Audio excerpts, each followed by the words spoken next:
Thank you for coming. Welcome. I'm Michael Green from CSIS, and together with our co-hosts for this event, Jack Pritchard and the Korea Economic Institute, and Professor Carl Jackson and SAIS, U.S. Korea Institute, I want to say what a pleasure it is to welcome Lael Brainard, the Undersecretary of the Treasury for International Affairs, for a report on the G-20 and the economic aspects of the President's visit to Korea. I will introduce Lael, and then we're going to ask Carl to open with the first question, and Ambassador Pritchard will wrap up. I've known Lael for some time, and I've thought that if Marvel Comics ever decided to make an action movie about international finance, the superhero character would have to be based on Lael. Now, Lael's brother-in-law works in Hollywood and knows there's not a lot of demand for action movies about Sherpa and negotiating joint statements and currency account surplus issues and so forth. But her resume is truly impressive, and she has had a hand in all the major international economic policy issues in 2 of the last 3 administrations.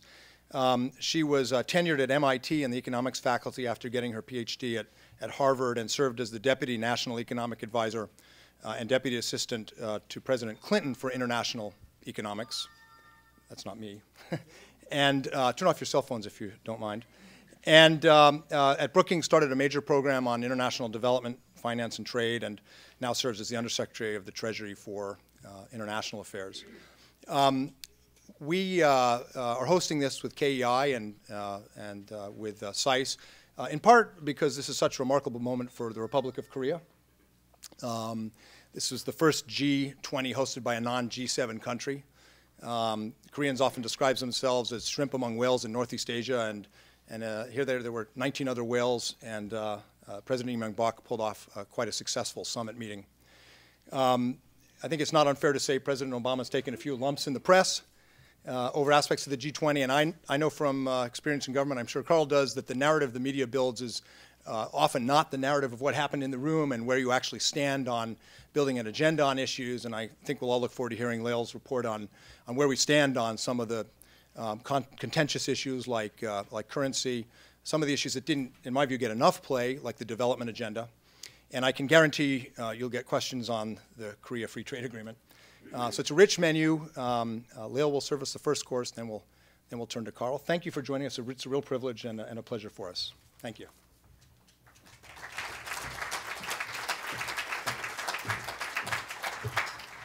Well, it's wonderful to be here, to be back at CSIS, and it's great to be here with Mike. And I think just wanted to congratulate him. He is the proud father of a 4-week-old baby girl, in addition to his 3-year-old son. So congratulations to Mike.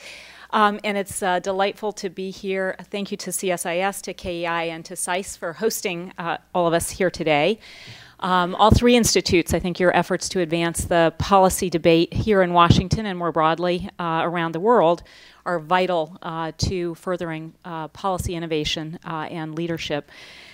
I will focus my comments today on the outcomes and the accomplishments of the past few weeks of international economic engagement, focusing on the President's trip to Indonesia, India, South Korea, and Japan, of course the G20. But let me start by just recounting one of my own recent experiences here.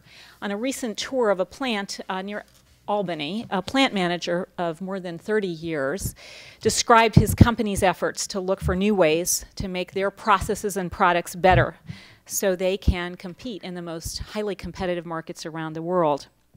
He had incredible enthusiasm and optimism and energy. And essentially, he said, we want to be #1, and we are constantly looking for new ideas that will help put us there and keep us there. And that captures, I think, for me, in a nutshell, why we are working so hard to put in place a policy framework that will move the U.S. economy from recovery to renewal, that will get Americans back to work, and that will get businesses back to investing here at home. As President Obama said on his way back from Asia, we should feel confident about our ability to compete, but we need to step up our game. Exports lie at the heart of our efforts to step up our game. The President's goal of doubling exports in 5 years provides a very clear prism to ensure that all of our policies remain relentlessly focused on expanding opportunities for American businesses and American workers. Our engagement in the G20 and APEC and ASEAN, as well as bilaterally with key partners such as Korea and China, are core components of that effort to revitalize America's innovative edge and renew our competitiveness. Let me quickly touch on the three key elements of this effort with reference to the President's trip to Asia, and then be delighted to have a conversation, answer some questions. So first, let me just talk about the broad growth agenda, which really centrally involves our efforts at the G20. Going into the crisis, our growth was unhealthy and unbalanced. It was fueled by cheap credit, and it fueled, in turn, massive export surpluses abroad. Looking forward, we all need to find more sustainable sources of dynamism in our economy and around the world, sources of dynamism that will enable jobs to return and businesses to reinvest. Helping to put growth on that sounder footing was the very core of our discussions at APEC and the G20. As advanced economies like the U.S. continue repairing balance sheets and deleveraging and putting public finances on a sounder footing, we're going to have to work with other major economies to support new engines of growth for the global economy. And in turn, countries that previously relied on the American consumer to fuel their economic expansion will need to identify new sources of growth.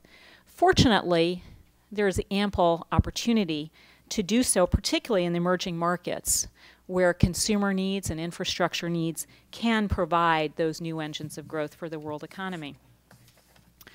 In Seoul, we went in with an agenda for rebalancing global demand and for a policy agenda to support it.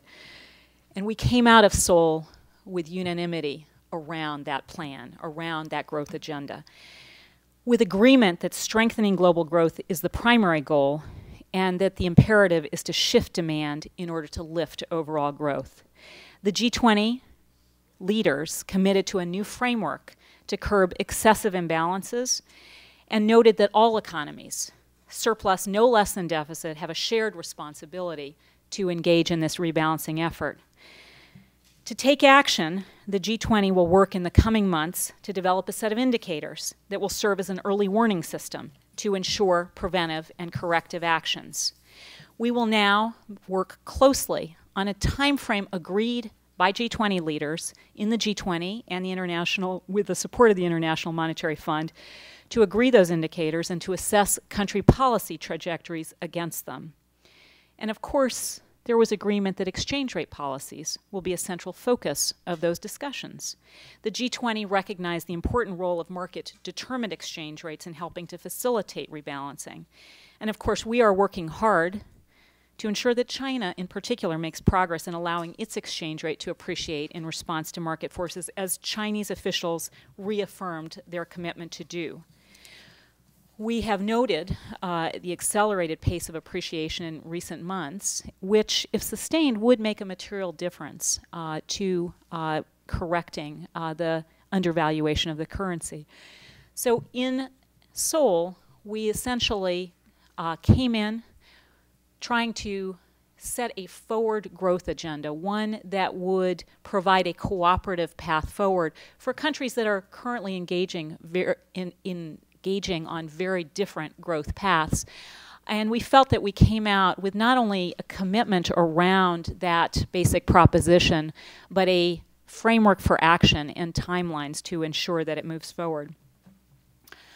Secondly, we were very focused throughout the trip on expanding export opportunities. As the President traveled through the fast-growing markets of Asia, he emphasized the key role of opening new markets to support growth and jobs.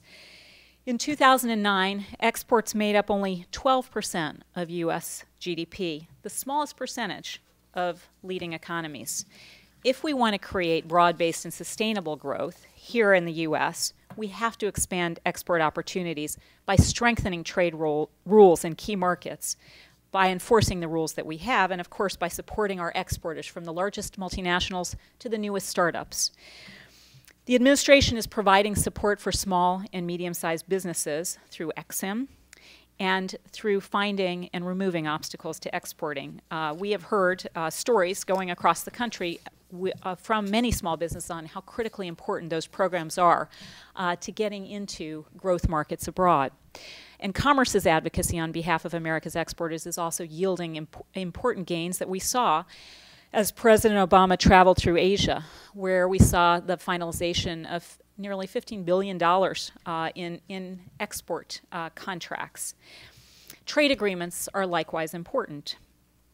On the bilateral side, President Obama noted that he is committed to completing negotiations with South Korea on the free trade agreement as quickly as possible. Progress has been made, but USTR will keep working to improve KORUS so it is beneficial to American industry and workers. If done right, this agreement could increase the annual exports of American goods by some $10 billion and even more in services. And of course, the President also reiterated his commitment to complete the pending agreements with Colombia and Panama.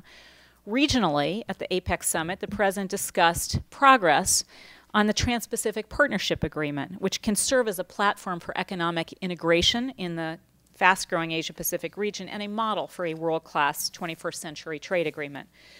Multilateral USTR is continuing to seek a successful conclusion to the Doha round, and in particular, expanded market access commitments from dynamic emerging economies. But of course, as we move forward on these efforts to strengthen trade rules, we also need to make sure that we enforce the very important trade rules we have. And we are vigorously pursuing a number of WTO cases and investigating Section 301 petition in particular. And then the final piece of the agenda, which is really about our strengthening our capacity here at home, is the President's commitment to strengthen our economy. And again, as we look around the world, it should be an invitation to us to step up our game. The President's innovation strategy is one of our key efforts to harness the ingenuity of American workers and industry, focusing on the building blocks of innovation: education, infrastructure, advanced communications technologies, and of course R&D. As the President traveled in Asia, he also observed that countries were investing in infrastructure, while the United States is still living off our investments from decades ago. Noting that it's past time to upgrade our roads, railways, and runways, the President has proposed a $50 billion infrastructure fund to bolster our competitiveness through infrastructure investments. We should learn from the efforts of other nations as we pursue these investments. And finally, of course, tax initiatives are another area where we can provide incentives to invest today for the future. We have proposed an expanded R&D tax credit and 100% expensing of capital investments as several of our broader initiatives to spur investment. It is also critically important that we strengthen our financial system, that we make it more resilient, and that we bring other countries along in that effort so that we're engaged in a race to the top, not a race to the bottom. At the G20, leaders embraced the new bank capital and liquidity standards that are part of Basel III. This was an effort that we put on the agenda, the President put on the agenda in Pittsburgh, and we have delivered on it in record time. In Seoul, leaders agreed, like in the Dodd-Frank legislation here, that no firm is too big to fail, that all countries need robust resolution regimes similar to the one we have here, and that the world needs to ensure that the largest, most interconnected firms have greater loss absorbency so that taxpayers need never bear those burdens again. The G20 also addressed the need to move forward together to strengthen regulation of derivatives markets. And finally, of course, there were very important agreement was put on the table to ensure that the IMF would be stronger, more and better equipped to deal with crises of the future, and more representative, recognizing that as the dynamic emerging markets are playing a greater role in the system, so too they have greater responsibilities in the system. The G20 summit and the full scope of the trip to Asia showcased an America that's committed to working hard to remain innovative, competitive, and strong. We came away with strong agreement among our G20 partners on the core growth challenge that we faced and on a process and a timetable for delivering on it. Of course, the task before us now is to take the hard steps of action and implementation.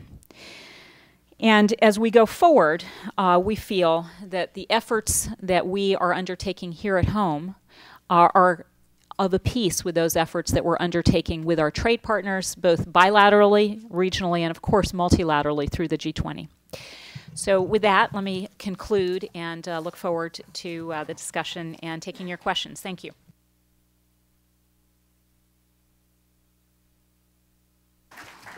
Thank you, Lael. You've given us an excellent introduction to where we are coming out of the G20 and APEC and what to look for in the months ahead. And listening to you, I think we can all be very thankful you're on the job and on the case. I'll call on people from up here. There's a microphone. I'd ask that you identify yourself briefly, keep questions short, and we'll begin the process by turning to my colleague from SAIS, Carl Jackson, in the front. Thank you very much. I'm Carl Jackson from SAIS, Chairman of Asian Studies. I was thinking, as you were talking, about a fellow named Toshiki Kaifu, who was Prime Minister of Japan when I had certain responsibilities in the American government. I remember him very clearly turning to me, looking me in the eye, and promising me that Japan would become an import superpower. I'm still waiting. And with regard to the appreciation of the renminbi, I think it's very important, important not only to the United States but to the world. And I'm wondering what the benchmarks are that we should be looking for concerning whether or not we're succeeding or falling behind on that particular initiative. I think the important thing to recognize is that the crisis made clear to reformers in China, to policymakers in China more generally, the view that their growth model was no longer a particularly good growth model for them any more than it is for the world. And in particular, I think there was a recognition, and we're seeing this play out a little bit in their policy debate, that they have a tremendous internal capacity to promote domestically driven growth that is healthier growth, that their growth model was excessively dependent on an overextended American consumer. So one of the things I think that we can see playing out in this dynamic is there is actually a recognition coming out of the crisis that this growth model needs to change, and that more broadly there needs to be a shift in global demand. The second thing I would say with regard to that is the exchange rate is we think, very important to this rebalancing effort in China and a number of other countries that have been cautious on allowing their exchange rate to reflect economic fundamentals and market forces. And so we're going to be working bilaterally through the SNED, multilaterally through the G20 and other mechanisms. And as we've looked at the exchange rate, we have noted that the pace of appreciation since September 1st has picked up, and that this pace of appreciation that we've seen in the recent weeks has actually been a pace that, if sustained, would make a material difference to the undervaluation of the currency. But I think the third piece that I would point out is that as we engage in this broader rebalancing, it is also important and part of the policy trajectory within China to also see a number of supporting economic reforms to help promote the role of domestic consumption in driving growth. And so these policy reforms are complementary to each other. It's not just the exchange rate, it's also supporting the role of the consumer and reducing the perceived need for precautionary savings. We think these things work together. And the framework that was agreed and embraced at the G20 in Seoul recognizes that it is that complex of policies that countries like China, not China alone, need to undertake, structural as well as exchange rate policies that will help shift the broader growth model to one that has more engines of growth and that we think will be more sustainable for the world economy as we repair our balance sheets.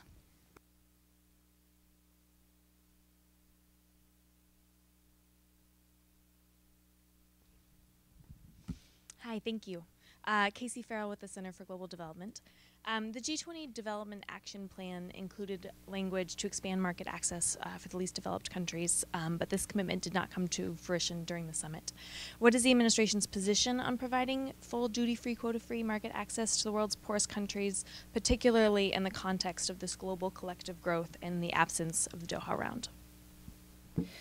Well, let me just step back for 1 second and just give a nod to President Lee and to the Korean team more generally for the really outstanding effort that they undertook. I think, as Mike said earlier, this was the first time that a country who had not previously been part of the G8 undertook to lead the G20. And so I think it was quite a test of their leadership and their vision, and I must say they put a very ambitious agenda on the table, and they delivered on it across the board. One of the areas that they put on the table, which reflected their own growth experience, was a very robust development agenda, as you said, the Development Action Plan, that reflected their own experience of growth being at the center of their efforts, and the important role of trade, the important role of infrastructure, and a host of other factors in their own successful development story.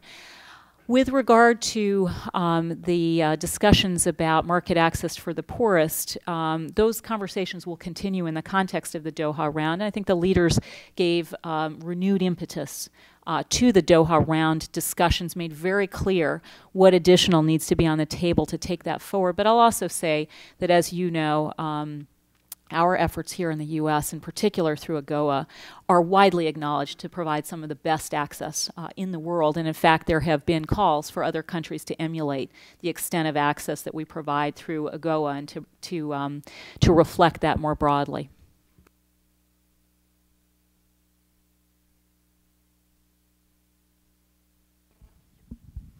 Thank you very much. I'm John Ruthroff. I'm Director of International Advocacy at Interaction, an alliance of 200 U.S. NGOs. We are very pleased of the extension that Seoul, the government, led on the development side. One area that is growing is the financial inclusion area, and the multi-year action plan describes the global partnership for financial inclusion that's being set up, and it lists 3 organizations that are part of that, all policy level or World Bank connected. I was wondering, one, how that's going to happen, but also how the civil society input will be taken into account in terms of the design and implementation of it. Yeah, so one of the areas that certainly at Treasury we were most excited about was this financial inclusion agenda. I would say that expanding access to financial services, both for poor communities as well as for this small enterprises, is something that is a widely shared policy goal throughout the G20, including, of course, in the U.S., and also well beyond the G20. And one of the great things about the financial inclusion agenda within the G20 is it goes beyond the G20 membership, and it has key developing countries that have done some very innovative things in terms of banking the unbanked, using mobile telephony as a mechanism for expanding access. And as we take that forward, we'll use some of the existing mechanisms multilaterally. Of course, CGAP will be very involved in that work, and I think there will be a desire to include the very important players in civil society who have made a lot of innovations. And in fact, I just want to highlight one piece.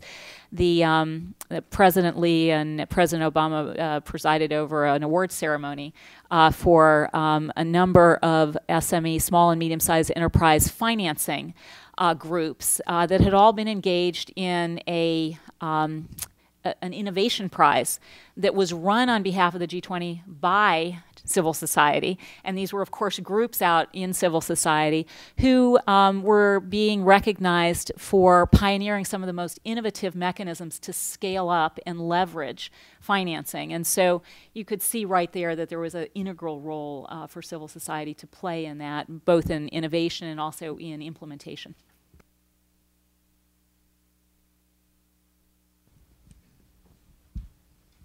Thank you very much. Raghuveer Gaur from India Globe and Asia Today. Madam, President's trip to India was a billions of dollar deal with the Indian companies and with the government of India. Now, as far as India's investment in the U.S. is concerned, already creating thousands of jobs here. But the new deal will create more than 50 or 60,000 jobs in the U.S. Now, there is a much demand in India for made in USA.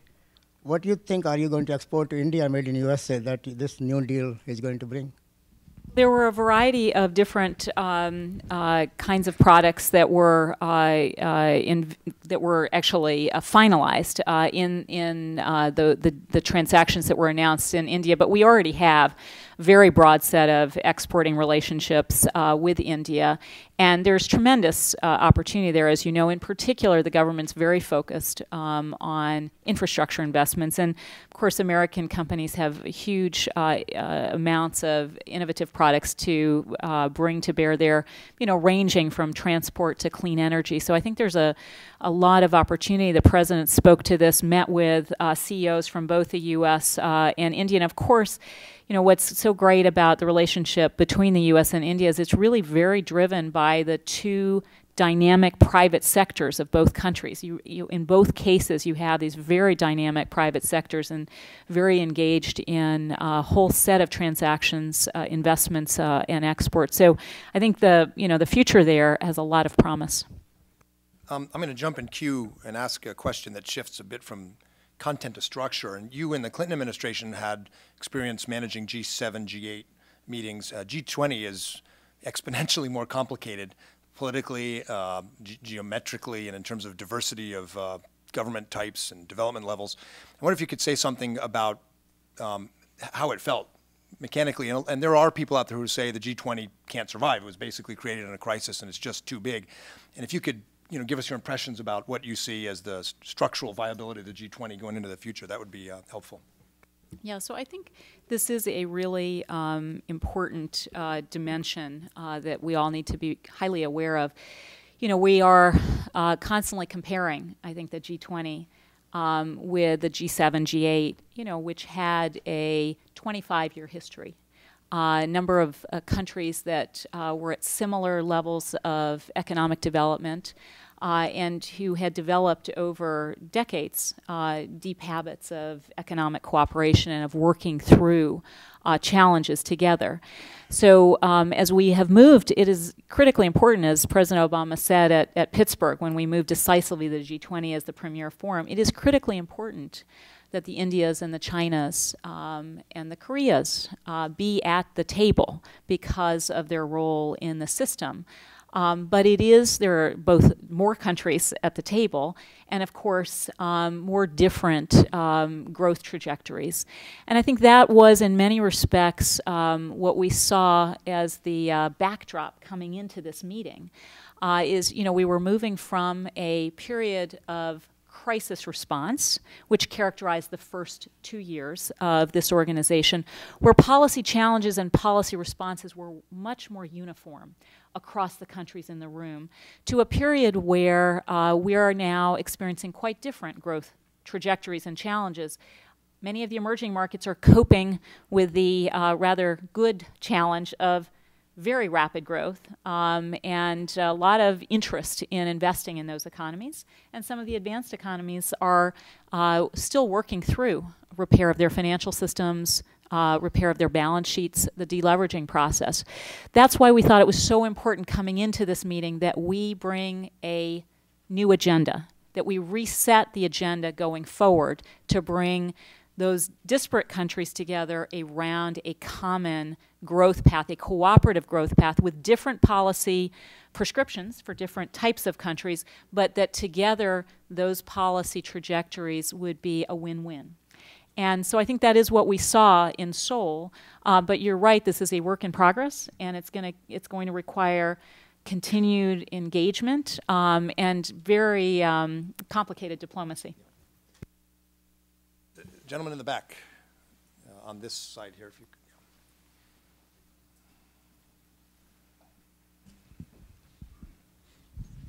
Yeah, hi, Scott Ottoman with Inside U.S.-China Trade. In the interim between the finance ministers meeting of the G20 and the leaders meeting, I believe a senior Treasury official said that it was a time to put meat on the bones of the framework that the finance minister had come out. I'd like to get your idea of what meat has been put on the bones. It seems like there's no number involved with the indicative guidelines with respect to current account imbalances, and there was a discussion on whether to differentiate between currencies, undervalued currencies being subject to certain disciplines, or just currency devaluation in general, and it seemed like the more generic term ended up being used. I mean, could not one, reading from the press reports, think this might be a step backwards in terms of getting action on the China currency issue? In fact, with Germany seeming to join China's side when it got expanded to current account imbalances given its current account situation, and the QE2 timing announcement seemed to rally a number of countries into complaining about U.S. policy. So I think, there's always a lot of noise in terms of statements to the press. Countries have reasons to address their domestic political audiences in different ways. But of course, the test is in what was agreed. Where did you get consensus? And that, of course, is the communique document. And I think what you will see there, and the reality in the room, was that we had unanimous support for the framework, which did put important meat on the bones of the rebalancing framework in a number of different ways. Perhaps most importantly, we got commitment to action. Very important. Big step beyond what finance ministers and central bank governors had agreed. And of course, we had commitment at the political level, which is the most important thing. We got a timeline. This is going to happen very concretely. Develop indicators that will serve as an early warning mechanism in the first half of the year. Develop the assessment of whether policy trajectories are consistent within the first year under the French presidency. Very clear that the indicators would serve as an early warning mechanism. They would identify imbalances that would require, this is just the words on the page, so I'm just quoting directly, preventive and corrective actions. Very clear that surplus economies and deficit economies have shared obligations. Very clear that exchange rate policies are part of the policies that will be assessed to see their consistency with the commitments that were made. And there is very clear differentiation, if you look at the exchange rate language, between countries that have obligations to move their currencies in line with market forces, advanced economies that need to continue to be vigilant against exchange rate volatility, and those countries that have been essentially had policies of flexible exchange rates and have been subject to undue adjustment burdens because some of the other emerging markets have not been adjusting as much. So there's clear differentiation there, and there's a clear connection between the assessment framework and the need for corrective policies.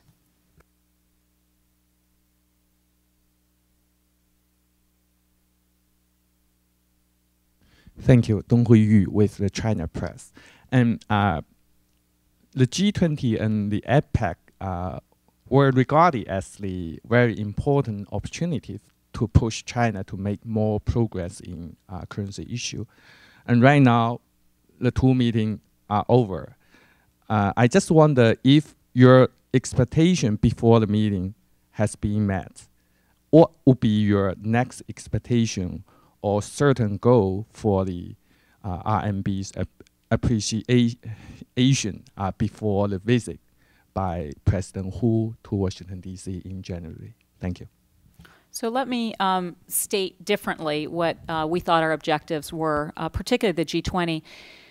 Our objective at the G20 was to work with China to reach agreement with China and other dynamic emerging market economies around an agenda that we thought was important, which would provide a cooperative growth path forward that would lead to a orderly adjustment of demand and a shifting of demand from deficit economies to surplus economies so that we would see higher growth overall, and that exchange rates were an important part of that adjustment mechanism, in particular allowing exchange rates to move in accordance with market forces. And we felt coming out of that that there was agreement, that all the leaders signed up for that framework, and it gives us a very good agenda going forward for making progress on these key issues.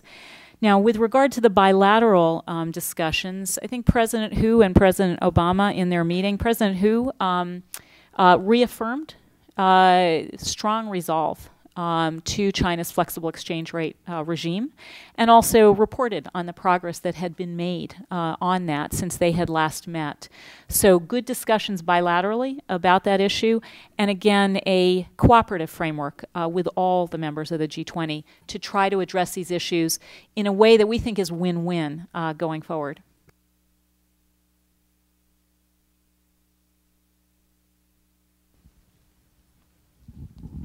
Charles Chung from Korea International Trade Association. You mentioned that the cross FTA and going into G20 summit, there were high hopes and the expectations for the conclusion of the discussions, but it was somewhat disappointing, and there are some reports for the reasons ranging from autos and beef. So what in your mind was the essential deal breaker, and how can both sides come up with a solution in the future? Thank you. Well, let me refer you to USTR for any discussion about the specifics of the negotiations, but simply say that both presidents are very committed, stated their commitment to reaching a good deal. They've asked their negotiators to go back to work towards that end. We have confidence that we can get there, that we can get a good deal. And we weren't there yet in Seoul. And what's most important, of course, is that we get a good deal. And it is worth doing that little extra bit of work to get to a place where it's a strong deal, where we think it's going to make a material difference to our workers, to our businesses, to our trade relationship. Lael, thank you. Let me invite Jack Pritchard to the podium for a wrap-up. That was excellent. You've been generous with your time. Jack? Well, ladies and gentlemen, this has been a terrific, short but compact with information. Now, Mike started by talking about the potential of a superhero role for Lael. And as I was sitting here taking notes, she disqualified herself. She is far too articulate. Wouldn't fit well in that role. So we've got to come up with a new category to justly reward her actions and her capabilities. Well, let me, on behalf of CSIS and Mike, thank you for a terrific job as moderating, Carl Jackson for leading off the questions on behalf of USKI and SAIS, and for my organization. You'll see the banner here, the Korea Economic Institute. We have very much appreciated, Lael, you taking the time to report so promptly on the economic implications of what occurred in Seoul and the path forward. But more importantly, even after your presentation, you entered into a conversation with people who are very interested in this, and you can tell by the type of the question that they very much appreciated the fact that you were here. So on behalf of everyone, we want to thank you very much. I have one request, it's kind of an administrative request. Undersecretary Brainard has another appointment she has got to go to, so please don't cut her off at the pass as we get her into an elevator. I know she'd love to continue the conversation, but we'll have to do it at a different time. So please join me in thanking Undersecretary Brainard.